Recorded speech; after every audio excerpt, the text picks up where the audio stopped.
Coucou, bonjour Lola. Bonjour Ajnaël, bonjour à tous. Voilà, tu nous reçois chez toi à partir de la Grèce. Euh, dans ceux qui sont sur cette chaîne YouTube et qui verront cette vidéo, il y a certaines ne te connaissent pas encore.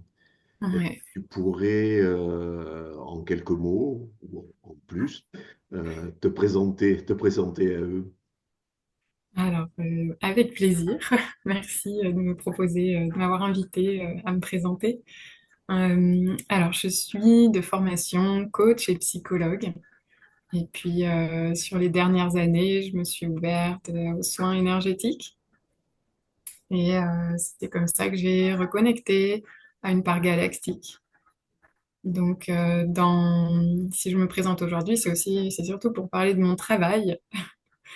Et, euh, Et du coup, ce que je propose, donc, c'est des séances en individuel, en visio, parce que du coup, comme tu l'as dit, je suis en Grèce depuis le premier confinement. J'ai des origines grecques. Je sais que c'est une question que les gens se posent souvent. Donc, ça évitera au mental de rester accroché à cet endroit-là. Et donc, je propose d'accompagner les personnes avec ces différents outils, donc du coaching, de la psycho, et donc plus récent, mais on parle quand même des 5-10 dernières années, euh, avec voilà une certaine médiumnité, une certaine intuition, avec l'outil de l'hypnose régressive si nécessaire, l'outil des constellations, donc en individuel, ça a une forme particulière que je peux amener dans l'espace si je me sens inspirée. En fait, aujourd'hui, j'ai plutôt une pratique mixte, des soins énergétiques. Donc, je suis formée en Lao Chi, premier degré, 13e octave, aux soins d'Isis. Et en fait, moi, ces initiations-là, elles m'ont permis de contacter, euh, je dirais, ma propre énergie, l'énergie à laquelle euh, mon moi supérieur, auquel on peut mettre d'autres mots, euh, est connecté et véhicule.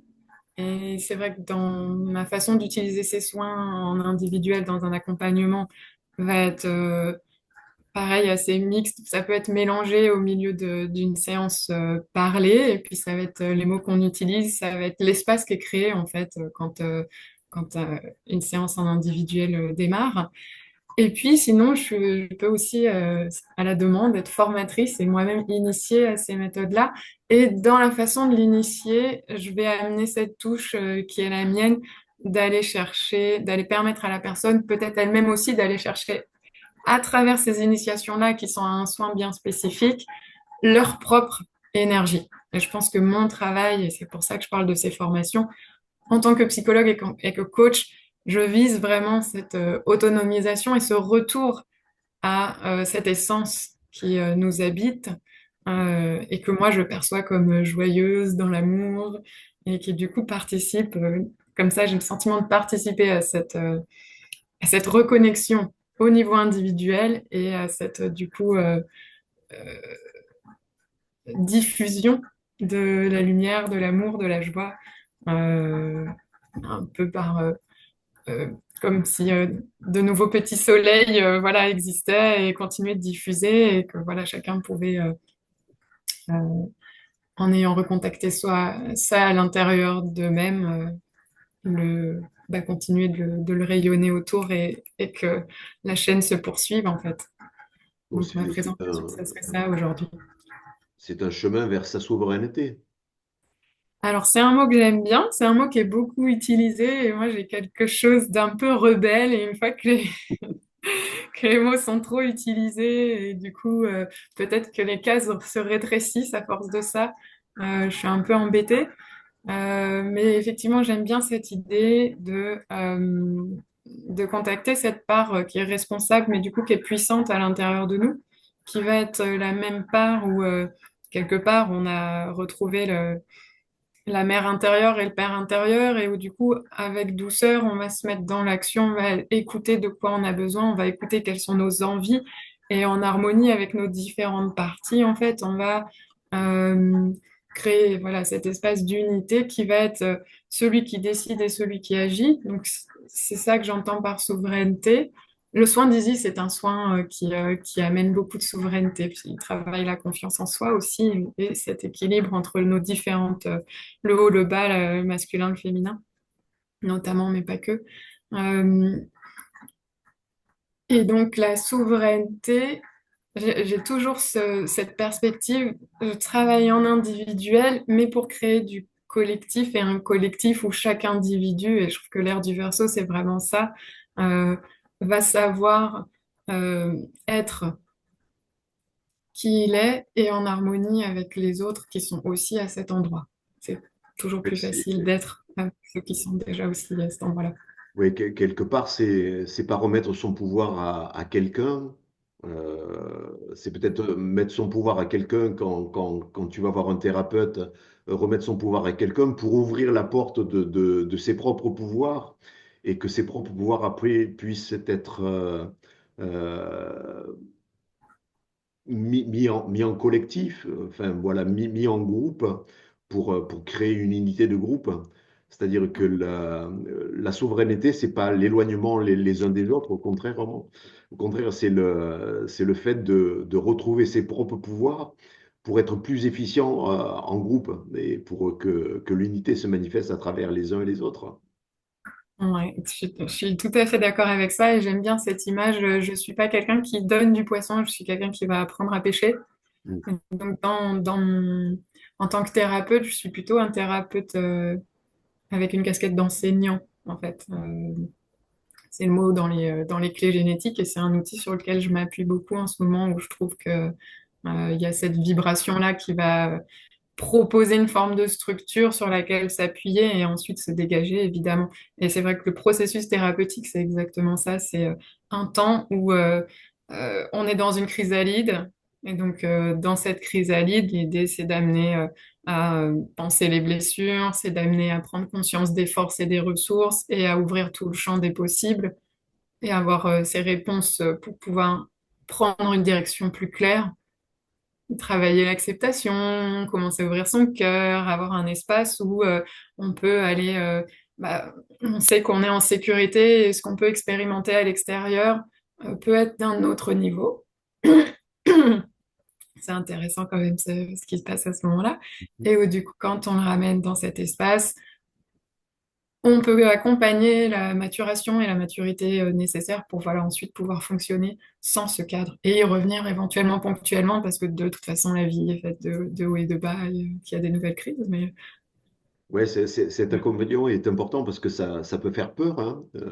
Reprendre son pouvoir. Il y a des connotations tellement péjoratives au niveau des pouvoirs, du pouvoir. Aujourd'hui, qu'est-ce qu'on parle? Alors, on lie au pouvoir, abus de pouvoir, pouvoir excessif, pouvoir politique. Voilà, on associe le mot pouvoir à des connotations péjoratives ou négatives qui font que bah, ça peut faire peur. Ça peut faire peur de reprendre son propre pouvoir parce que aussi il y a de la mémoire collective aussi liée à des abus de pouvoir à certains moments de nos existences, parfois très très très anciennes, dans différentes civilisations. Donc à aujourd'hui, voilà, cet accompagnement, il est nécessaire pour ne plus avoir peur de reprendre son pouvoir. oui, je trouve ça très juste ce que tu dis. Moi, ça a été c'est un chemin. J'ai le sentiment, en toute honnêteté et transparence, que de temps en temps, c'est quelque chose qui peut revenir. Je ne sais pas si un jour on est vraiment à l'abri de ça. Moi, j'ai des mémoires. Moi, j'ai fait les 400 coups dans les vies antérieures, hein. J'ai joué à tous les endroits du triangle de Cartman, euh, qui est un triangle. Donc, c'est le triangle sauveur, victime, persécuteur. Je le dis au cas où ceux qui regardent auraient réussi à passer à côté de cette information-là. Et, et la peur de sa propre puissance fait partie aujourd'hui de ce qui peut limiter un grand nombre de personnes dans le fait de rayonner. Et je vais distinguer rayonner de briller. il y a quelque chose dans le fait de rayonner qui va soutenir le rayonnement de l'autre, là où briller peut écraser l'autre, et on se retrouve justement dans ces notions de pouvoir. Donc je trouve ça très intéressant que tu l'évoques. Euh, et il y a vraiment cette nuance, je vais reparler des clés génétiques, mais c'est la même clé qui a la force, la puissance et la majesté, par exemple. Et où du coup, ça va être chez la même personne, on peut basculer à un niveau de fréquence bas dans la force et du coup écraser et être dans un pouvoir qui va être de l'ordre de l'abus de pouvoir. Et puis, à l'octave supérieure de la force, on trouve la puissance. Et en fait, les deux fonctionnent ensemble sur la même pièce en fonction de son niveau de fréquence. Et puis la majesté, voilà, à un moment où on Oui, pose et on tu stabilise tout parles ça. des clés génétiques, tout le monde n'est pas forcément au courant de ce que sont les clés génétiques. Est-ce que tu peux le définir succinctement, assez rapidement, de manière à clarifier pour ceux qui sont pas au courant de ça? Alors, merci pour cette question, c'est précieux pour moi que je sois bien comprise. Euh, les clés génétiques, c'est un outil qui s'appuie sur le Yiking, donc une philosophie de divination chinoise qui a identifié 64 problématiques, on va dire, chez l'être humain. Et donc, les clés génétiques ont été canalisées par Richard Rudd les 20-30 dernières années, 30-40. Et c'est les Vénusiens qui lui ont transmis ce bagage-là. Il a pu faire le lien entre les 64 comportements de la nature humaine et les 64 codons de notre code d'ADN. Euh, et du coup, en fait, toute l'humanité porte en lui ces 64 comportements de la nature humaine, 64 vertus et la version ombre. Et sauf que chacun, à partir de notre profil astrologique, donc les 64 comportements sont placés sur les 12 signes du zodiaque. Euh, selon l'emplacement des 10 planètes au moment de notre naissance et 3 mois avant de notre naissance, on va avoir une partie de ces 64 clés qui va colorer un peu plus notre énergie. Ça se passe en termes de l'énergie que les planètes diffusaient à ce moment-là, selon l'endroit où elles se situaient dans l'espace. Et cette coloration euh, énergétique va amener des thèmes plus, plus forts dans notre vie, des sujets qui vont plus nous activer. Ensuite, quand on rencontre d'autres personnes et selon les transits, ces énergies sont toujours amenées à fluctuer. Et évidemment, en évoluant dans notre vie, de toute façon, on transforme la façon euh, dont s'expriment ces énergies à travers nous. Moi, j'ai aimé cet outil parce que voilà, je trouve que ça crée un support de base pour aller piocher ensuite et ouvrir tous ces thèmes. Euh, et puis surfer sur les transits aussi, je trouve que c'est pas mal.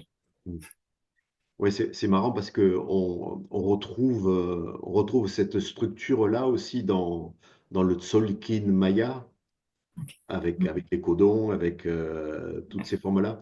Donc ça prend des formes différentes, souvent en fonction des civilisations, en fonction de l'utilisation des civilisations, mais ça recoupe les mêmes informations à la base, et qui prennent des formes différentes en fonction des interprétations ou en fonction des utilisations des uns et des autres, en fonction des situations géographiques aussi. Et donc voilà, c'est intéressant parce que euh, on sent que dans toutes les traditions, on arrive à retrouver la trace de de cette structure originelle dont l'information nous est arrivée et qui a pris des formes différentes en fonction des époques et en fonction des moments où elles ont été perçues. Ça me rappelle un petit peu dans l'alchimie. En alchimie, j'ai travaillé il y a quelques années en alchimie à différents niveaux et que dans l'alchimie, on peut arriver à interpréter n'importe quel texte sacré, dit sacré, de manière alchimique, et on retrouve toutes les phases de l'œuvre dans tous les textes sacrés. Ouais. Donc en fait, la vie est un livre ouvert à l'interprétation de certaines choses. Et il y a certains outils qui permettent de donner des clés pour lire mieux la vie, en fait. Ouais, c'est exactement ça. Le terme que j'avais étudié en premier, c'était grille de lecture. Mm, Voilà, d'un outil à l'autre, d'une philosophie à l'autre, on a une certaine grille de lecture. Et voilà, après 20 ans de chemin, en ce moment, les clés génétiques me semblent une chouette grille de lecture. Moi, elle m'a apporté de la puissance et de la lumière. Je trouve ça chouette. Du coup, c'est aussi pour ça que je le propose, tout en étant, dans les clés génétiques, il y a 11 sphères. Il y a un certain nombre de sphères qui vont nous parler un peu plus de choses qui sont très intérieures. Et je mm. trouve que ces sphères-là, d'ailleurs, Richard Rudd recommande d'être plutôt accompagné par un psychologue qu'un thérapeute, amènent une vraie matière pour le psychologue. Et je m'attendais pas à tomber sur ce niveau-là de profondeur et en même temps, je vois bien que c'est la sagesse chinoise qui amène ça et que c'est millénaire et qu'il y a une philosophie. J'aime beaucoup cette rencontre, moi, entre les différentes disciplines et c'est aussi ça qui est proposé. Les clés génétiques, elles ont cette vibration 5D+, hein, et elles amènent plein de synchronicité dans notre vie. Euh, elles, euh, elles nous ouvrent elles nous accompagnent sur un chemin vers une certaine illumination. Du coup, les 64 clés étant une version de l'illumination, il y a 64 vertus possibles. Euh, Là, j'en parle beaucoup. Je reste pas collée sur ça, hein. La dernière séance que j'ai faite était sur les lignées du féminin, et la séance précédente sur comment prendre sa place. Voilà, je trouve que les grilles de lecture m'aident à, à écouter et puis à proposer des choses qui permettent d'agir aussi et de manifester. Mm. Concrètement, comment ça se passe? Quelqu'un est intéressé voilà, est attiré par ton énergie puissante et envie d'en savoir plus et de travailler avec toi. Donc concrètement, comment ça se passe? Alors, il faut soit me contacter donc on va me trouver sur Facebook, c'est l'endroit où je suis le plus active et qui est le plus à jour en termes d'informations, de Ouais. où j'en suis aussi et de ce que je peux Je mettrai le proposer. lien sous la vidéo. Ouais. Ouais, merci beaucoup. Et on peut donc me contacter en message privé pour déjà avoir un premier contact.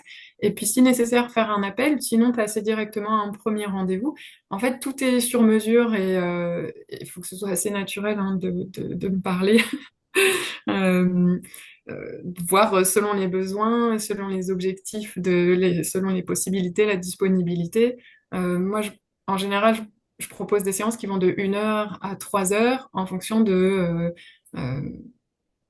des possibilités et de la disponibilité de chacun, en fonction de la demande. Et sur 1 heure, ça va plutôt être de la discussion. Si on fait plus, on peut rajouter une étude des clés, ou on peut rajouter une hypnose, ou on peut rajouter une constellation, on peut rajouter un soin énergétique. On peut voir selon la demande, est-ce que c'est un besoin en formation et donc plutôt une initiation à pouvoir être soi-même en mesure. Moi, j'aime beaucoup proposer ça. Devenez vos propres thérapeutes énergéticiens, en fait. Moi, quand j'ai senti que j'avais une autonomie par rapport à ma propre énergie, il y a effectivement, en termes de souveraineté et de puissance, une bascule qui s'est faite. Et, J'ai dans, aussi le diapason. et toi, dans ton fonctionnement, quand quelqu'un arrive à toi, est-ce que tu as une idée préconçue enfin, s'il y a déjà eu quelque chose de préparatoire, peut-être tu as quelques idées sur, ou alors dans l'instant présent, il se passe quelque chose qui fait que ça t'amène à aller dans une direction ou dans une autre? Alors, il y a des deux. Il va y avoir des deux. Et j'aime bien les suivis pour ça, parce que du coup, ça me laisse un peu de temps pour mieux connaître la personne et que vraiment un lien s'établisse. Et plus le lien est établi, plus en dehors, j'ai des infos, je vais tomber sur le bon article, le bon bouquin, la bonne vidéo, la bonne idée. Il y a des choses qui descendent. Donc j'ai besoin d'un petit peu de temps pour que ça se construise et que je sois vraiment dans mon efficacité. Et donc au début, ça peut être, je sais pas pourquoi je viens ou ça va pas, mais voilà. Euh, où la personne veut plutôt régler un problème que regarder vers l'avant, euh, ou focalise sur une situation en particulier. Et puis après, en fait, on va ouvrir la pelote et on va voir au fur et à mesure du temps va y avoir, on va identifier cette fois-ci, c'est plutôt du transgénérationnel, donc vaut mieux une constellation. Là, faudrait libérer du karmique, donc peut-être en hypnose.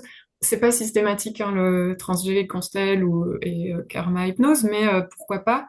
Et, euh, et puis le chemin avec les clés génétiques, c'est pareil, ça peut être à une séance, on voit une clé ou on voit une sphère, ou on le fait dans l'ordre, et puis du coup, on va poser plusieurs séances d'affilée, et on va dire toutes les 2 semaines, on va rentrer en profondeur, parce que les clés génétiques, on peut les parcourir comme ça, c'est-à-dire rentrer dans les couches de l'oignon progressivement. Voilà, en fait, ça va vraiment, on va le discuter ensemble, et on va le co-construire. Mm. Et on peut le bousculer en cours de route. Ouais, ça me fait penser à la syntonisation nécessaire, hein. Donc, la syntonisation énergétique qui se passe au moment, et ça peut prendre un certain temps en fonction des personnes, parce que pour bien capter un être, il faut être sur la même fréquence, et qu'à à l'image d'un poste de radio à l'ancienne, où on réglait avec le petit bouton, on réglait la fréquence.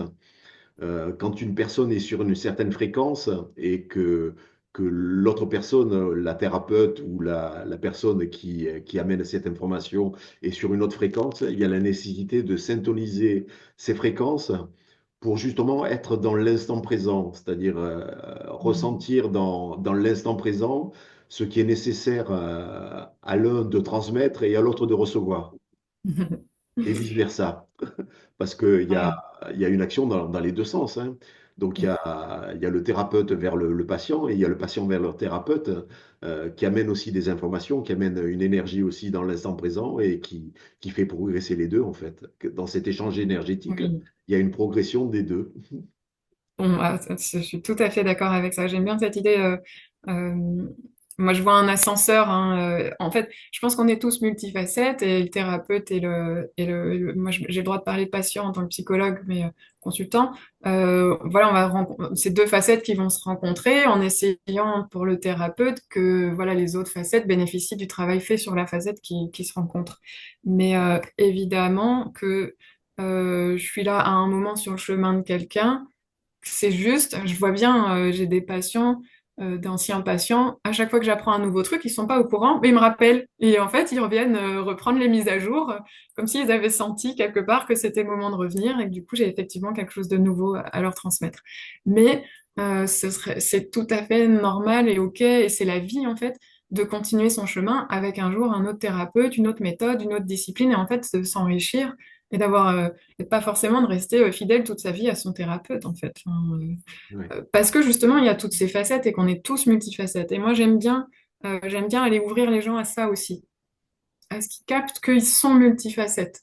ouais. Parce que du coup, c'est là qu'il y a des ressources.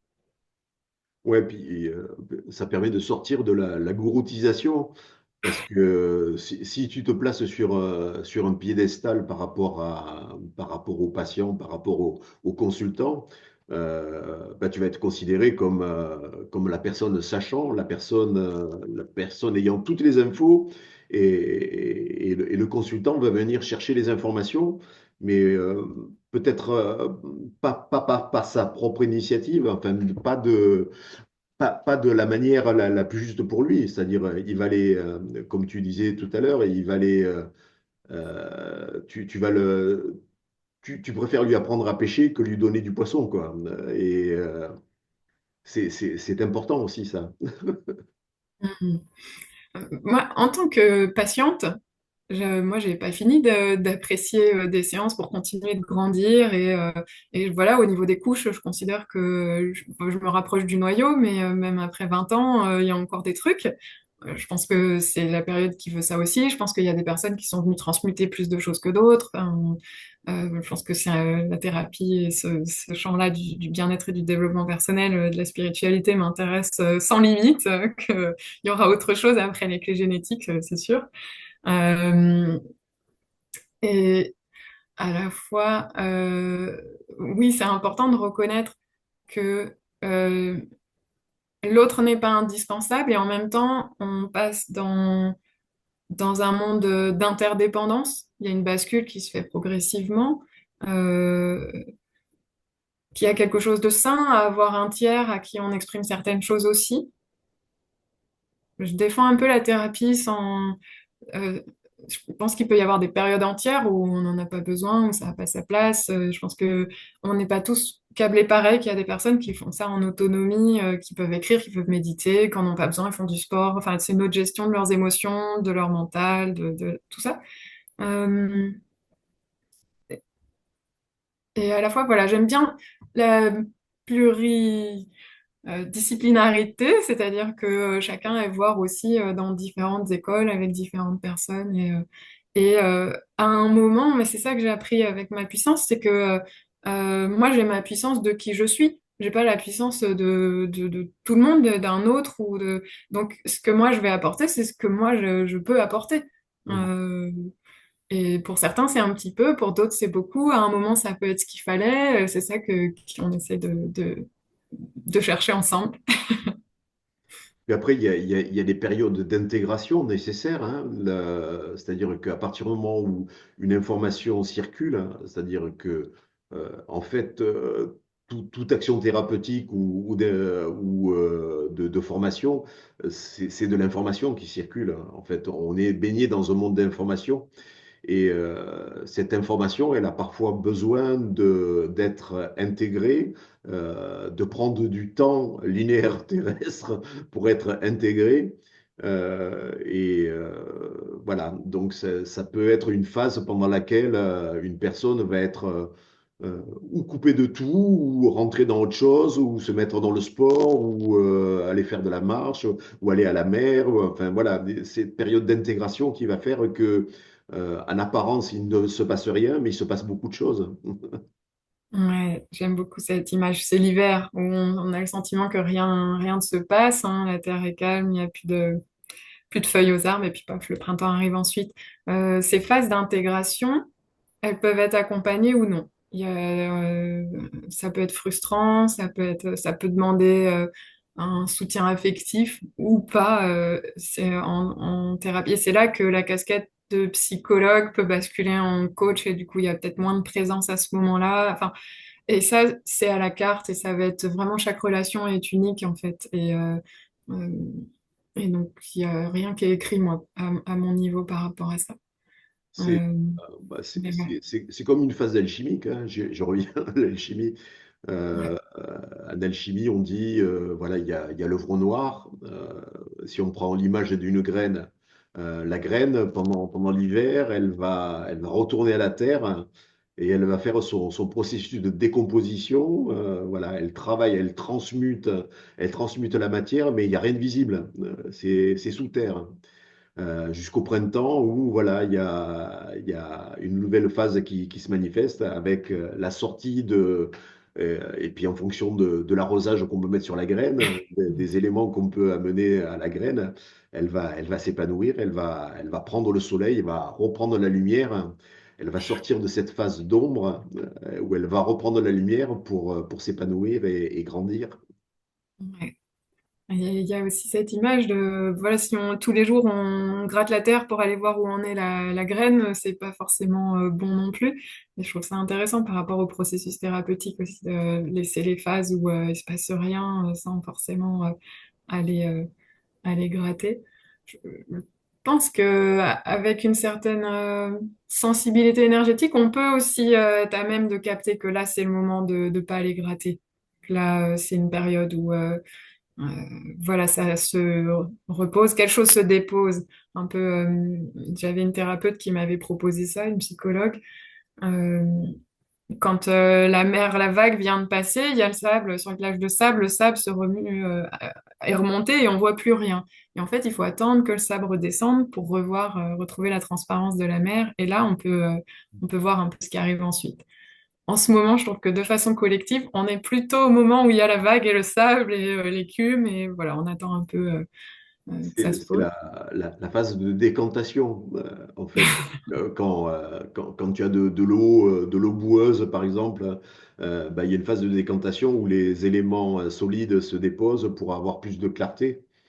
Et, et comme tu dis, en ce moment, il y a une phase où ça brasse beaucoup, où c'est parfois pas évident d'avoir de la clarté sur ce qui se passe, parce que ça remue sans arrêt. Donc, il n'y a pas de phase de décantation pendant laquelle on pourrait voir un petit peu mieux. Et donc, c'est un moment important de l'humanité parce qu'il y a ce grand brassage, il y a ce grand brassage énergétique qui fait qu'il y a beaucoup de choses qui bougent. euh, et on n'a parfois pas la patience d'attendre que ça se décante. Oui, et c'est très juste. Et en plus, avec le quantique, aujourd'hui, on est arrivé où le pouvoir du verbe et de l'intention sont quasi instantanés. Et finalement, c'est au niveau du corps ou de la mémoire cellulaire, il y a quelque chose qui peut être plus lent. Moi, je suis aussi quelqu'un qui a besoin d'expérimenter. C'est-à-dire que j'ai plein de théories dans ma tête, j'ai appris plein de choses, j'ai toute la sagesse et tout. Et finalement, je sens un décalage un peu dans quand même comment je vais vivre certaines choses. Et je réapprends à ce que ce soit mon corps qui soit aussi un espace de transmutation, en fait. Mhm. Comment mon corps est traversé, et ça, je vais accompagner les personnes aussi à disposer de leur corps pour avoir cette autonomie-là et cette souveraineté-là dans la gestion des émotions quelque part, mais on est presque même plus on n'est pas sur le plan astral, on est dans quelque chose de très physique et sensoriel en fait à ce moment-là. Et, euh, Et là, voilà, de laisser passer la sensation. Et tant qu'on crispe, en fait, ça respire pas et ça ne vit plus. Et de reprendre vraiment euh, qu'il y ait une dimension somatique aussi à l'approche et la gestion de ce qui nous arrive et nous traverse. Mhm. Ouais. Et le corps a cette capacité alchimique, hein. Et Mhm. c'est lui qui guérit et qui a besoin de guérir. C'est le corps Ouais, physique qui doit se ce transformer qui est aujourd'hui. intéressant aussi, c'est de se rendre compte que, à travers notre expérimentation propre, en tant que formateur, en tant que thérapeute, donc, on est passé aussi par des phases d'expérimentation qui permettent de mieux comprendre les process qui peuvent se passer chez les uns ou chez les autres, même s'ils ne sont pas forcément identiques. Mais ça permet d'aider à comprendre le fonctionnement. Et à partir du moment où on l'a vécu par soi-même, il est plus facile que de se placer en avatar qui arrive sur le plan terrestre avec une énergie divine qui est pas forcément passé par toutes les phases matérielles de transmutation, toutes les phases de douleur physique, etc. Ouais, non. Non, non, j'ai été migraineuse, donc j'ai aussi, j'ai aussi mon lot à moi. J'ai une certaine sensibilité émotionnelle. Enfin, ouais, ouais, mes relations ont été des terrains d'expérience. En clé génétique et en design humain, qui est l'outil précédent dont s'inspirent aussi les clés génétiques, j'ai un profil 6-3. Et si tu m'autorises à le dire, t'as un profil 1-3 et cette ligne 3 est celle de l'expérience. Donc là, nous sommes dans une incarnation, toi comme moi, où les expériences vont continuer toute notre vie, avec du coup une évolution et finalement cet apprentissage qui est assez beau, c'est de plus dire cette expérience est positive et cette expérience est négative. Et finalement, toute expérience est un apprentissage qui permet de se rapprocher des autres, en fait. Ouais. Et c'est un ajustement permanent. Voilà, on est dans cet ajustement permanent qui, dans le quotidien, nous amène à expérimenter telle ou telle chose avec telle ou telle personne à tel ou tel moment. Ouais.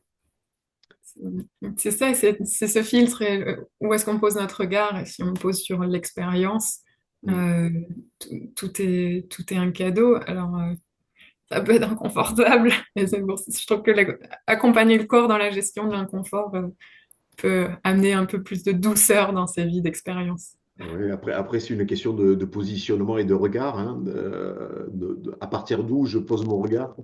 Est-ce Mm. que c'est à partir de ma tête? Hein? Est-ce que c'est à partir de mes conditionnements? Est-ce que c'est à partir de ce que j'ai appris ou de ce qu'on m'a enseigné? Ou est-ce que c'est à partir de Mm. mon cœur? Et là, je me rends compte que les limites que je m'étais fixées n'existent plus dans le cœur. Elles Mm. existent que dans la tête. Ouais, je le disais hier dans une vidéo que j'enregistrais. Le- les clés génétiques et le design humain sont des outils pour amener à déconditionner, justement à se déconditionner. C'est pas là que j'ai eu cette image, mais l'image que j'utilise moi pour prendre la mesure à quel point on est conditionné, c'est imaginons que notre âme remonte et se réincarne je suis dans le corps d'un Indien qui vit en Inde aujourd'hui, peut-être avec un niveau financier confortable ou non, ou en indigène dans la forêt amazonienne, ou en Afrique, soit maghrébine, soit noire. Enfin, en fait, en fonction de ce choix-là, on aura d'autres parents, d'autres peut-être enfants, un autre sexe, on aura un autre métier, une autre langue, une autre structure de pensée. Et en fait, tout ça, bah, du coup, c'est des conditionnements, en fait. Et à quel point ça changerait nous laisse, je trouve, percevoir qu'est-ce qui reste de notre signature dont on parlait juste avant, ou de notre essence, en fait. Mhm. Et je pense que on a fait des choix d'incarnation qui sont justes pour ce qu'on vient véhiculer. Et le mot véhiculer est chouette par rapport à véhicule. Euh, et en même temps, il y a quelque chose de s'en détacher pour pas que ça prenne trop de pouvoir sur nous. Complètement. Bien Lola, je crois on a fait un petit tour général, peut-être succinct pour certains, mais approfondi pour d'autres. Euh, pour cette fois-ci, peut-être on va en rester là et je te demanderai de dire le mot de la fin. Qu'est-ce qui te vient ici et maintenant dans ce que tu pourrais exprimer? Ce qui me vient souvent, c'est prenez soin de vous. Je crois que c'est vraiment important aujourd'hui que chacun sache s'aimer et puis du coup le rayonner. Mieux on prend soin de soi et plus on prendra soin aussi les uns des autres. Super. Merci. Merci, merci pour ce partage. Et puis, on se retrouve ici ou ailleurs. Avec grand plaisir. Merci à tous.